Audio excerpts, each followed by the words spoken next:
How to Deal When the Shit Gets Real podcast. I'm Rietta. And I'm Connie, and this is our breakdown interview. We are breaking down Michelle Lang's interview that we had last week, where she talked about Veteran Help Point. I keep on wanting to call it Health Point. I guess my mind just goes to health. I don't know. Well, she was why. talking about mental health and general health, so I think it makes Yes. sense why your mind was making that connection, because you're like, oh, this is all about taking Health. care of each other. Yeah. Yeah, it's health. It's all health. Even though it's Veteran Help Point, it's fine. But actually, like, I kind of found some parallels our podcast, you know, because you end up getting like a lot of connections, and then it's like a lot of networking, and then you're like, oh, you like our podcast, you'll like so and so's podcast. Yes, exactly. And ours is not it's not the same thing. We are not helping purely just veterans.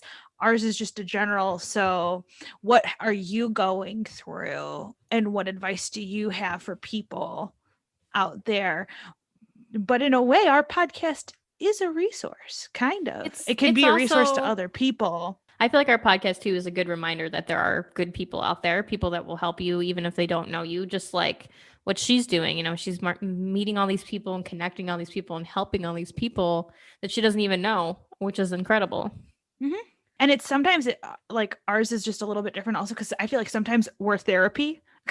It's like, here, come in and tell us all your shit, how you deal with it, and we're gonna relate to you. Or you'll find other people that relate to you.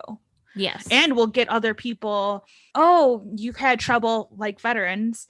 Well, we know KP, and now we know Michelle Lang, and here's their information, and they can help you.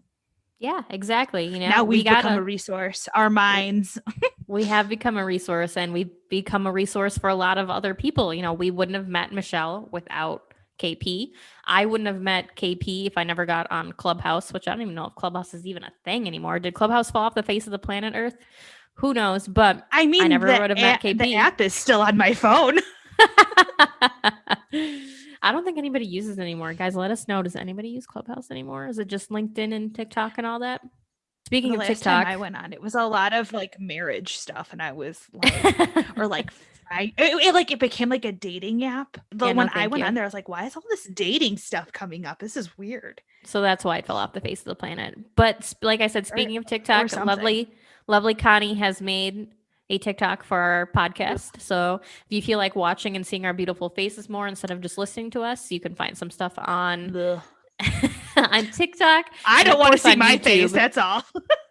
Oh, I know. And I just started working on a video right before I got on this call. That one that goes like this.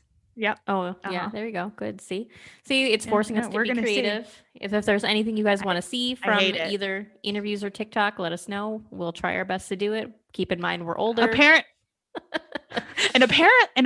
like, we're not supposed to do all these like clips for, you know, whatever. Preview clips, but whatever. I don't care. I'm doing it anyway. I don't know if I believe that, because think about it. When you see a preview for a movie, does it not make you want to see it? Which wouldn't that be the same point of a preview to a podcast? Because then you go, ooh, I want to listen to that. Yeah. Well, but I think his point was to not make it super busy.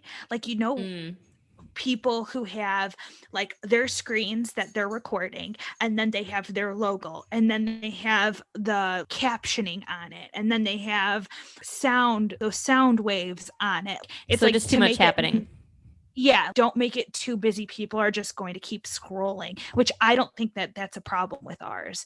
No. Sorry, guys, that we're talking so much podcast talk and not really breaking down her But just so you know what we are talking about, Connie and I have been listening to a guy that gives podcast tips, and one of his tips was not to do the previews, but we like doing the previews. So end of story is we're still doing previews.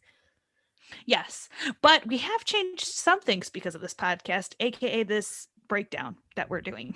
Yes, we are doing the breakdown.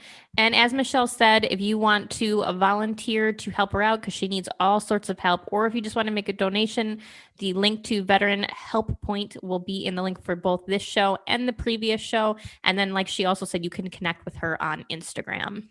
So, Rietta, did you kind of connect with her and it's hard to find help and stuff like that? Or has it been like easy for you? What do you think? I definitely agree with her on the veteran side of things. And just think about even some of the people that we've talked to previously, like John Peck and some of our other veterans who have struggled to find resources. It is easier for myself as the spouse because I have. Let's explain it this way. So let's think of like Kyle having like an HMO where you have to get like, you have to jump through all these hoops before you can get what you need. Where I Mhm. more have like a PPO. So I have more of a direct line to get what I need. So that's one of the reasons it's harder for the veterans slash the active duty members because they have to do it a very specific way because it's ran by the military. Where I have a Mm. lot more leeway where I can just, if I Go and find see somebody that I somebody. like, right, if I find somebody I like, and as long as they take the insurance, I can just go see them. So I definitely relate with her, like how she was saying it's very different. It's a lot easier for the spouses than it is for the retirees or the active duty members. Well, and I don't want to just see any therapist. I want to see a Yes. therapist who can relate to me, because that's what everybody would be looking, or everybody should be looking for in a therapist. You want a therapist that's relating to you, not Yeah. just being like, oh, okay, yeah, you've been active military and I have absolutely no idea those hardships that come with that, because I can't relate to military wives. I have no clue what it is like to have to Right. move for deployment. So it's like, yeah, I get that. Right. And especially for these guys that might be struggling with PTSD due to being in war zones, there's not just any person that can relate to that. You either need to find somebody who has experienced that directly or has dealt enough with that community that knows how to work with it, exactly like Michelle Yep. was saying. Yeah, for sure. It's not just anybody that can be like, oh, yeah, I know what it's like to get shot at. So has Kyle ever been denied health care for the VA? He has. It's not as bad for him because he's not using the VA yet because the VA is for veterans. But Oh, he does sorry, have a. my bad. It's okay. It's not a system that everybody knows. But I mean, he has gotten denied for things. We joke all the time that the number one thing that the military gives out is just ibuprofen. Oh, your hand's broken? Here's some ibuprofen. Oh, your head hurts? Here's some ibuprofen. Oh, you fell off It's a like in ladder? high Here's some school. ibuprofen. It's Yep. like in high school. Here's an ice pack. That's what I remember joking in high school, like, oh, why bother going? You're just gonna get an ice pack. I think I even got an ice pack for a bloody nose one time, and they thought I should go to the ER. And I was like, it's a bloody nose. It will stop. I get these Right. all the time, and I absolutely loathe that you guys have made me go to nurse's office. Yeah. Kyle got his hand slammed in a 7-ton door, which is a big deal. His hand was broken. And the dude was literally like, "Shake it off, you'll be fine." And it's like, "Wait, I'm sorry. What?" What? Good gravy. So, yeah, there's definitely there's definitely things that need to be So, adjusted.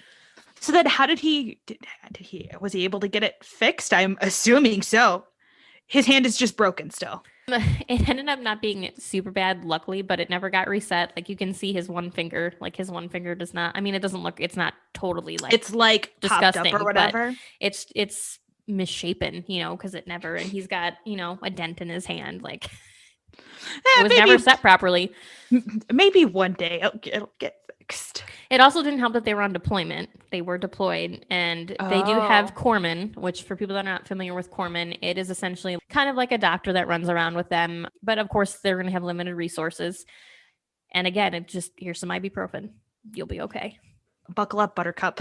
You'll be fine. Pretty much.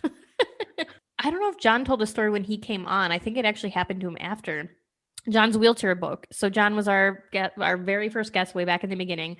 He was our quadruple amputee friend, had 2 arms transplanted, and his wheelchair broke. And the VA was like, "We'll fix it in a couple months." And he's like, "Dudes, I don't have legs. I can't wait a couple months for you to fix my wheelchair. Like this is my thing."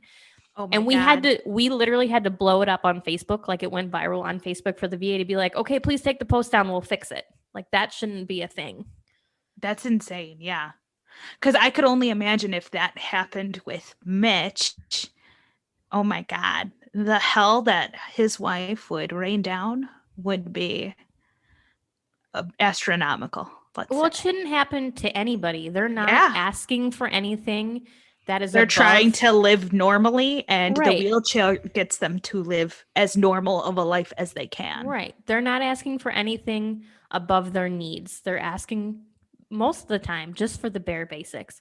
I need a therapist. I need a working wheelchair. I need home health care. Mhm. Basic things. This should not even be a question.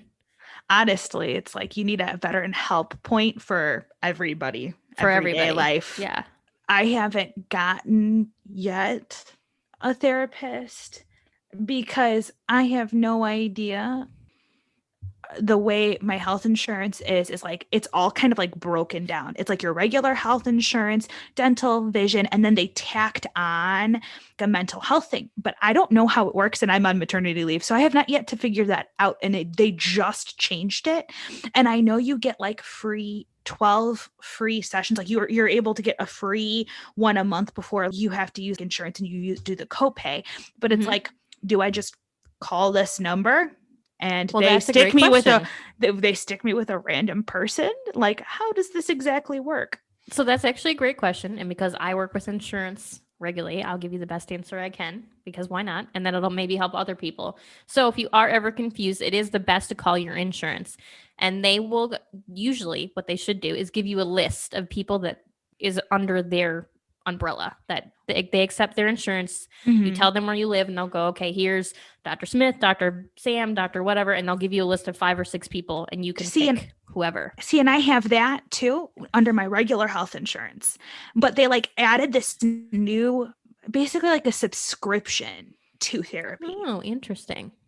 So that's, I'm like, well, this is interesting, but I have to like go and like look at their website because like it's like, you know, the teledoc, Yeah. you know, where you yeah, can yeah. just like call and just see a doctor. It's like Yes. that, but for therapy. Okay. And so I'm like, I don't know how this works. I just have to go online and like look at it more because I just haven't. Well, and you still should be able to call too, and the people Yeah. at your insurance should still be able to tell you how it works, Oh, what you yeah. can do, who you can talk to. And honestly, the company that I work for too is a great resource to also help find therapists. We only take so many insurances right now, but it's a great option. I'll probably link it in the show notes because I don't want to blab about my work because it's not what we're here for. Connie's looking at her insurance card. Shut up. I think this is my old one. It doesn't have the new ID information for this like weird thing that they. Oh, wait, here it is. But for anybody that is confused about insurance, you should always, always, always be able to call the number on your back of the card and get answers from your insurance directly. And if you can't and you have basic questions, feel free to reach out to me. I will try to help you the best I can. Yeah, I'm lucky for because Dell, they put everything on like an HR search. So you can search everything to deal with your insurance, including good. like providers nice. and stuff. Yeah. Yeah, And that's like nice if that they you did have that. questions about what's covered. I know like my company provides what's called guru cards where you can literally just type in and it'll bring up the guru card and it'll tell you exactly what to do for whatever question you might have, insurance, whatever. Like they have guru cards for everything. So I'm sure it sounds like Dell has kind of a similar Yeah. setup, just a different resource. Yeah. Exactly. It's fine. Everything's fine. But yeah, I really liked Michelle and I liked her interview. And it's like, I hope she gets it off the ground and stuff and gets more, is able to get it nationally. I wonder if they'll actually need it not nationally, internationally, you know, for people who are stationed in England and Germany and wherever. Yeah. Yeah. I'm sure that'll be like the long term goal, you know? Long term. Yeah, exactly. Again, if you guys want to connect with Michelle, resources will be in the show notes. I'm sure she would appreciate any and all help. And of course, our veterans deserve the best of the best after everything that they've sacrificed. And hey, don't forget to rate and review us and, you know, go check out our Instagram and follow us and whatnot too, because And we're our pretty TikTok. great. And our TikTok, because we're pretty much great. So even though TikTok, I'm like, I don't know what to do. I We'll can do figure it stuff. out. It's funny because I can do stuff for my own. Like I can make great ones with the baby and stuff. But I'm like, what do you do for a podcast? We should do like transition videos together because they say those get the most attention. We're like, you start and then I finish it. Sounds good. We'll figure it out. Watch out for our transition, guys. Woohoo! And we will see you guys next episode.